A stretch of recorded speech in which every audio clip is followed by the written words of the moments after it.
Se acercan las elecciones y como siempre nos vendría de maravilla tener un nivel de escepticismo y cuestionamiento saludable. Pero esta vez no me refiero a ningún candidato en particular, sino al modelo democrático mismo.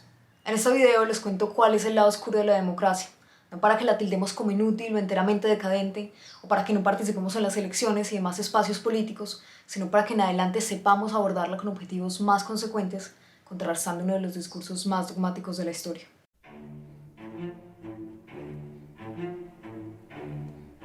Democracia debe ser una de las palabras que más escuchamos en la esfera pública, y mucho más estos días, pero irónicamente es un término extremadamente difícil de abordar si uno no se lo toma a la ligera, porque al igual que la palabra cultura, en la práctica se ha difuminado tanto como para significar todo y nada a la vez. Nos han dicho algo así como que la democracia es buena porque el bien es la democracia es justa porque el derecho es la democracia está en dirección del progreso porque el progreso consiste en el desarrollo de la democracia, citando a Jan Madirán, pero también que democracia cabe en centro democrático y en polo democrático a la vez, y que democráticas se pueden denominar corrientes tanto neoliberales como neocomunistas en todo el mundo, para mencionar algunos ejemplos. Democracia puede ser cualquier cosa. El problema es que incluso en ese vacío conceptual y autojustificante nos han condicionado para asumir que democracia siempre equivale a virtud, convirtiéndola, seamos conscientes de ello o no, en un arma perfecta, en la justificación universal para fines que con frecuencia no tienen nada de virtuoso. Todos los argumentos que va a presentar a continuación son fruto del trabajo de autores como Vladimir Volkov y de la charla con amigos y antiguos docentes. A todos ellos muchas gracias. Empecemos. En primer lugar, la democracia se sustenta en la cantidad y no en la calidad, y no decidimos todos, sino que decide una mayoría. Así, lo que generalmente define el acontecer político es el número de votantes o congresistas y no la calidad ética o intelectual de los mismos. De esa forma, si una mayoría de congresistas decide darle paso a la explotación minera en una zona con nacimientos hídricos, pues qué triste por la minoría que sí pensó en la amenaza a la que se expone a la población y al ecosistema. Igualmente, si la mayoría de una sociedad está conforme o no manifiesta malestar frente a ciertos campos de concentración, pues estos se llevan a cabo generando una masacre sin precedentes.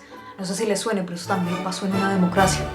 Ahora, si bien el número de personas a favor o en contra de algo también es importante, la relevancia que ese factor pueda tener se ha exagerado tanto como para eclipsar por completo la calidad ética decisiva, cosa que es infinitamente más meritoria tanto en políticos como ciudadanos. Sin embargo, lo que en últimas importa para que se hable de elecciones democráticas o gobiernos democráticos es que una aparente mayoría decida algo, así haya decidido al Team Marín de Dopingüe o por esa persona propuesta que simplemente les pareció más simpática a último minuto.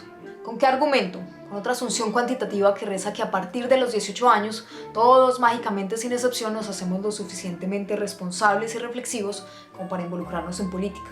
Si uno lo piensa, realmente es curioso que se nos prometan tantas bondades cualitativas con un sistema obsesionado por lo cuantitativo. Segundo, para ser apoyados por una mayoría, los políticos están obligados a seducir a los votantes, cosa que siempre generarán una serie de vicios mientras haya humanos involucrados. Desde el clásico regalar tamales y abrazar a votantes que en otra situación no querrían tocar, pasando por las mentiras sobre su experiencia y la falsificación de tesis académicas, hasta las folclóricas campañas financiadas de manera ilegal y la victoria de la partitocracia, que también se deriva de este sistema con su constante requisito de masas y mayorías. De ahí que la estrategia de casi todos los partidos sea afirmar que tienen la fórmula mágica para perfeccionar la democracia, porque según lo que nos dicen, ese modelo es incorruptible y nunca puede ser el mal sino el remedio, como escribió un amigo. Pero atrevámonos a reconocer lo que incluso muchos defensores de ese modelo han intuido por décadas, que la democracia incuba sus vicios porque no dista mucho de los parámetros para hacerse famosos hoy en día. Y todo político, ya sea que esté bien o mal intencionado, entiende esa realidad tarde o temprano. El nivel de circo varía en cada país de acuerdo a otros factores como cultura y religión, pero en todos los casos esas plagas son de esperarse en algún grado por simple ley de causa y efecto. Entonces la culpa no es solo de la clase política, sino también nuestra y en últimas de la dinámica que genera el modelo democrático con su juego de oferta y demanda a nivel político. Y el asunto es que cualidades como la ética y la sabiduría, que son las principales virtudes para gobernar responsablemente, son precisamente las cualidades que le impiden a alguien honorable someterse a vulgaridades como suplicar por votos, hablar bobadas en programas radiales o prometer puestos por patrocinio. Y esto me lleva al tercer punto. La persona más apta para gobernar no es necesariamente aquella que se robaría nuestra simpatía. Es más, ni siquiera nos tiene que gustar para hacer bien su trabajo. El modelo democrático se asienta en la satisfacción de las mayorías, pero ¿quién dice que las mayorías seamos lo suficientemente sensatas para saber lo que realmente necesitamos? Ya hemos visto que en Colombia somos perfectamente capaces de votar no a un acuerdo de paz pese a décadas de continuo fracaso con la implementación de posturas bélicas. Y aún así, el modelo democrático asume o que la gente espontáneamente quiere el bien o que lo que la gente quiere inmediatamente se convierte en el bien, parafraseando Volkov. Y yo sé que este punto le va a parecer ofensivo a algunos, Pero si decimos la verdad al afirmar querer un cambio, debemos empezar por reconocer que una sociedad políticamente inmadura como la nuestra corre un riesgo aún mayor de tomar posturas de la misma índole. Pensémoslo bien, es algo que vemos desde pequeños y en tan pequeña escala como en la elección del personero del colegio. ¿Ganaba el estudiante que pensaba en mejores libros para la biblioteca y en simulacros, o aquel que prometía gym days y descansos más largos? Pese a no ser niños, a menudo seguimos tomando decisiones dignas de esa edad, en parte porque lo que llaman opinión pública es una opinión mediática creada por la educación y los medios, parafraseando a José Luis San Pedro, y en parte porque el ciudadano promedio debe pasar la mayor parte de su tiempo trabajando, imposibilitando una verdadera formación en el ámbito político y filosófico. Y ahí está el ciclo que nos ata, porque qué tan beneficiosa puede ser una democracia depende precisamente de la calidad de sus ciudadanos y de su compromiso constante más allá de ir a votar o asistir a una marcha por 2 horas. Cuarto, ya mencioné que en una democracia no elegimos todos, como nos hacen repetir desde pequeños, sino que elige una mayoría independientemente de su calidad ética y reflexiva. Pero hay algo más sobre ese punto.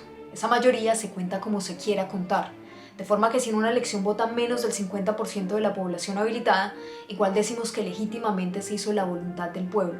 Tampoco consideramos que dependiendo del sistema matemático empleado el escenario final de unas elecciones puede ser distinto, o que no es lo mismo una mayoría en una sola vuelta que en una segunda vuelta después de todas las maromas al interior de los partidos.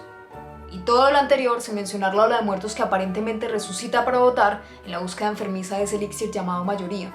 Ya no sé si es trágico o cómico que después de todo eso, las personas que saben bien cuál es la realidad detrás de esos procesos nos sigan diciendo que decidió el pueblo o que decidieron los colombianos. Pueblo es un término tan vacío como el de democracia y su definición cambia según convenga. O dicho mejor, la democracia es el nombre que le damos al pueblo cada vez que lo necesitamos. Quinto, contrario a lo que nos pintan, la democracia no es lo opuesto al totalitarismo.